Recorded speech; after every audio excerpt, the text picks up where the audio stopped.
So Kamakshipalya murder ಕೇಸ್ನಲ್ಲಿ ನಟ Darshan arrest ಆಗಿದ್ದಾರೆ. ಕೆಲವೇ ಕ್ಷಣಗಳಲ್ಲಿ ಕೋರ್ಟ್ ಮುಂದೆ ದರ್ಶನ್ ಅವರನ್ನ ಹಾಜರುಪಡಿಸಲಾಗುತ್ತೆ.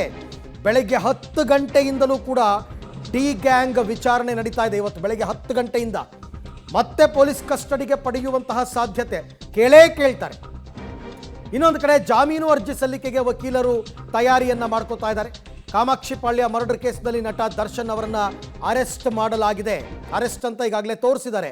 ಇಡೀ ಗ್ಯಾಂಗ್ 13 ಜನರ ಗ್ಯಾಂಗ್ ಅನ್ನ ಈ ಪ್ರಕರಣದಲ್ಲಿ ಪೊಲೀಸರು ವಿಚಾರಣೆಗೆ ಒಳಪಡಿಸಿದ್ದಾರೆ.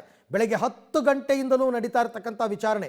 ಇನ್ನೇನು ಕೆಲವೇ ಹೊತ್ತಲ್ಲಿ ಅವ್ರನ್ನ ಓಪನ್ ಕೋರ್ಟ್ನಲ್ಲಿ ಪ್ರೊಡ್ಯೂಸ್ ಮಾಡಬೇಕು. ಕೋರ್ಟ್ ಕಲಾಪ ಮುಕ್ತಾಯವಾಗೋದಕ್ಕೆ ಮುನ್ನ, ಅಂದರೆ ಯೂಶ್ವಲಿ 5:30ಕ್ಕೆ ಕೋರ್ಟ್ ಕಲಾಪ ಮುಕ್ತಾಯ ಆಗುತ್ತೆ. ಅದಕ್ಕೂ ಮುನ್ನ ಹಾಜರುಪಡಿಸಲೇಬೇಕಾಗುತ್ತೆ. ಈ ಬಗ್ಗೆ ಮತ್ತಷ್ಟು ಮಾಹಿತಿ ನನ್ನ ಕೊಲೀಗ್ ನರಸಿಂಹಮೂರ್ತಿ ಅವರಿಂದ ಪಡಿತಾ ಹೋಗ್ತೀನಿ. ಮೂರ್ತಿ, ಇವಾಗ ಎಷ್ಟು ಗಂಟೆಗೆ ಕೋರ್ಟ್ಗೆ ಹಾಜರುಪಡಿಸ್ತಾರೆ, ಮತ್ತೆ ಮುಂದೆ ಏನು ಡಾಕ್ಯುಮೆಂಟ್ಸ್ ರೆಡಿ ಮಾಡ್ಕೊಂಡಿದ್ದಾರೆ, ಕಸ್ಟಡಿ ಕೇಳ್ತಾರಾ ಹೇಗೆ ಅಂತ? ಅರವಿಂದ್, ಈಗಾಗಲೇ ಪೊಲೀಸ್ ಕಸ್ಟಡಿಗೆ ಪಡೆದುಕೊಳ್ಳೋದಕ್ಕೆ ತಯಾರಿಯನ್ನು ಮಾಡಿಕೊಂಡಿದ್ದಾರೆ. ದರ್ಶನ್ ಸೇರಿದಂತೆ ಪವಿತ್ರ ಗೌಡ ಸೇರಿದಂತೆ ಎಲ್ಲ 11 ಆರೋಪಿಗಳನ್ನು ಇದೀಗ ಮತ್ತೆ ಪೊಲೀಸ್ ಕಸ್ಟಡಿಗೆ ಪಡೆದುಕೊಂಡು ಅವ್ರನ್ನ ವಿಚಾರಣೆಯನ್ನು ನಡೆಸೋದಕ್ಕೆ ಈಗಾಗಲೇ ಡಾಕ್ಯುಮೆಂಟ್ಸನ್ನು ರೆಡಿ ಮಾಡ್ಕೊಳ್ತಿದ್ದಾರೆ ಅನ್ನೋ ಮಾಹಿತಿಗಳು ಲಭ್ಯವಾಗ್ತಿದೆ.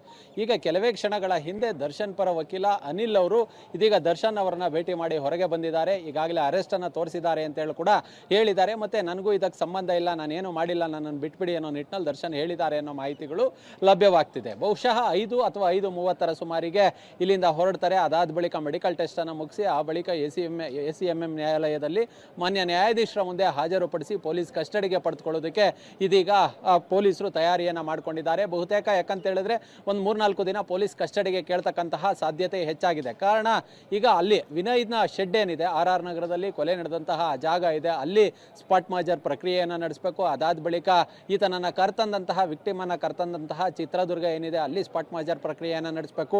ಅದಾದ ಬಳಿಕ ಸುಮ್ಮನಹಳ್ಳಿಯ ಋಷಭಾವತಿ ರಾಜಕಾಲುವೆ ಏನಿದೆ, ಅಲ್ಲಿ ಶವವನ್ನು ತಂದು ಬಿಸಾಕಿದ್ರು. ಹೀಗಾಗಿ ಅಲ್ಲೂ ಕೂಡ ರೇಣುಕಾಸ್ವಾಮಿ ಬಿಸಾಕ್ತಂತಹ ಜಾಗ ಏನಿತ್ತು, ಅಲ್ಲೂ ಕೂಡ ಸ್ಪಾಟ್ ಮಾಜರ್ ಪ್ರಕ್ರಿಯೆಯನ್ನು ನಡೆಸಬೇಕು. ಒಂದಷ್ಟು ಹೇಳಿಕೆಗಳನ್ನು ದಾಖಲು ಮಾಡಿಕೊಳ್ಬೇಕು. ಈ ನಿಟ್ಟಿನಲ್ಲಿ ಪೊಲೀಸ್ ಕಸ್ಟಡಿಗೆ ಕೊಡಿ ಅನ್ನೋ ನಿಟ್ಟಿನಲ್ಲಿ ಇವತ್ತು ಪೊಲೀಸರು ಮನವಿಯನ್ನು ಮಾಡಿಕೊಳ್ಳೋದಕ್ಕೆ ಸಿದ್ಧತೆಯನ್ನು ಮಾಡಿಕೊಂಡಿದ್ದಾರೆ. ಓಕೆ ಮೂರ್ತಿ, ಥ್ಯಾಂಕ್ ಯು ತಮ್ಮ ಎಲ್ಲ ಮಾಹಿತಿಗಾಗಿ. ಸದ್ಯಕ್ಕೆ ಈಗ ಮೆಡಿಕಲ್ ಟೆಸ್ಟ್ ಕೂಡ ಆಗಬೇಕಾಗಿರೋದ್ರಿಂದ ಇನ್ನೇನು ಕೆಲವೇ ಹೊತ್ತಿನಲ್ಲಿ ಅನ್ನಪೂರ್ಣೇಶ್ವರಿ ನಗರ ಪೊಲೀಸ್ ಸ್ಟೇಷನ್ನಿಂದ ಅವ್ರನ್ನ ಕರ್ಕೊಂಡು ಹೊರಡ್ತಾರೆ. ಎಲ್ಲ ತಯಾರಿಯನ್ನು ಮಾಡಿಕೊಂಡಿದ್ದಾರೆ. ಎಲ್ಲವೂ ಕೂಡ ಇನ್ ಟೈಮ್ ನಡಿಬೇಕು. ಅವರೆಲ್ಲರದು ಕೂಡ ವೈದ್ಯಕೀಯ ಪರೀಕ್ಷೆಗಳು ನಡಿಬೇಕು. ಅದಕ್ಕೆ ಎಲ್ಲ ಸಿದ್ಧತೆಗಳನ್ನ ಮಾಡ್ಕೊಂಡಿದ್ದಾರೆ. ಅದಾದ ನಂತರ ಓಪನ್ ಕೋರ್ಟ್ಗೆ ಪ್ರೊಡ್ಯೂಸ್ ಮಾಡಬೇಕು ಬಿಫೋರ್ 5:30.